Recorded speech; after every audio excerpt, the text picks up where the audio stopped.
Hello, xin chào các bạn đã quay trở lại với review 5 phút. Ở cuối tập trước, Từ Tam Thạch đã đem về 2 chiến thắng áp đảo cho Học viện Sử Lai Khắc. Tuy nhiên, việc sử dụng một vài mánh khóe của hắn đã khiến các tuyển thủ bên phía đối phương vô cùng căm phẫn. Trước tình thế hai người lao lên, muốn phá vỡ quy tắc đánh cho Từ Tam Thạch một trận, thì Huyền Lão đã bất ngờ xuất hiện. Sự uy mãnh của ông đã khiến đối phương phải chùn bước.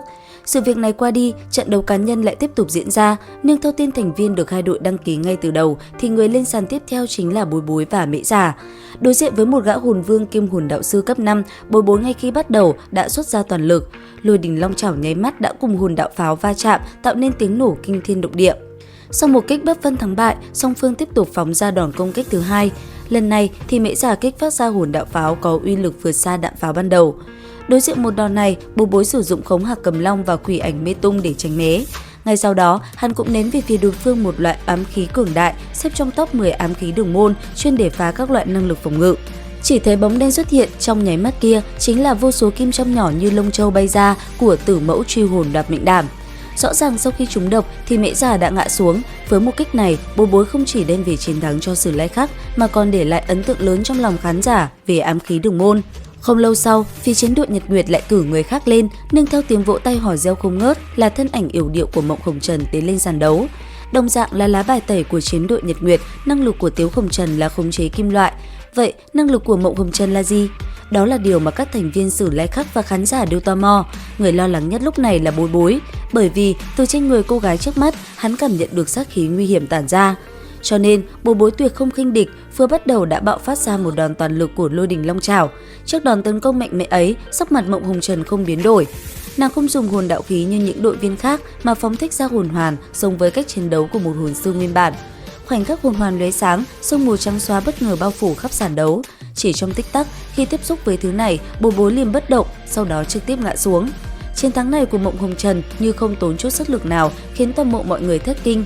Khi Bối Bối được đưa xuống, thông qua kiểm tra chú y biết được hắn đã bị trúng độc. Mặc dù thấy Mộng Hồng Trần dùng băng xương đánh bại Bối Bối, nhưng khi Hoắc Vũ Hạo dùng cực hạn chi băng định hóa giải cho vị sư huynh này, liền phát hiện không có tác dụng. Lúc bấy giờ, hắn và Chu Y mới phát hiện ra vũ hồn của Mộng Hồng Trần đến từ hồn thú quý hiếm bậc nhất cực Bắc. Rõ ràng là Chu Tinh Bang Thiềm sở hữu thuộc tính lưỡng hỏa chi băng. Phát hiện này của hai người giúp Lăng Lạc Thần chuẩn bị được chiến thuật để phòng bị đối phương. Tuy nhiên đúng lúc này, trời đột nhiên mưa to. Dù đây được xem như môi trường tốt nhất để Lăng Lạc Thần thi triển võ hồn thuộc tính băng, nhưng đồng thời nó cũng rất dễ để kịch độc của đối phương xâm nhập. Song dù biết trước được sự lợi hại của đối phương thì không đồng nghĩa với việc Lăng Lạc Thần có thể dễ dàng đối phó. Sự thật đã chứng minh Mộng Hồng Trần với vũ hồn hiếm có này đã không tốn quá nhiều thời gian để đánh bại được vị hồn sư chủ khống của chiến đội Sử Lai Khắc. Liên tiếp hạ gục hai tuyển thủ của đối phương mà không mất chút sức lực nào khiến Sử Lai Khắc và toàn bộ khán giả thật sự bị đả kích. Thời gian rất nhanh trôi qua, sau khi được Mã Tiểu Đào động viên thì Đới Thực Hành cũng tự tin sải bước lên sàn đấu. So về thực lực, hắn hơn hẳn đối phương nên Mộng Hồng Trần có muốn hạ độc thủ với hắn cũng tốn thời gian nhiều hơn người bình thường. Lúc này, giọng nói của Thiên Sát Đấu La lại vang lên theo quán tính. Song phương lùi về sau. Hai mắt Đới Thực Hành híp lại, Song Đồng lạnh lùng nhìn chăm chăm Mộng Hồng Trần. Ở phía đối diện, cô nàng nhất thời cảm thấy cả người căng thẳng, giống như có một con mãnh hổ đang nhìn chăm chăm cô vậy. Hồn đế của Học viện Sử Lai Khắc quả nhiên không tầm thường, nháy mắt đã làm cô cảm thấy khiếp sợ như vậy rồi. Nhưng tích tắc sau, cô đã khôi phục lại tâm trạng, hai trận thắng trước đã tăng cho cô rất nhiều lòng tin rồi.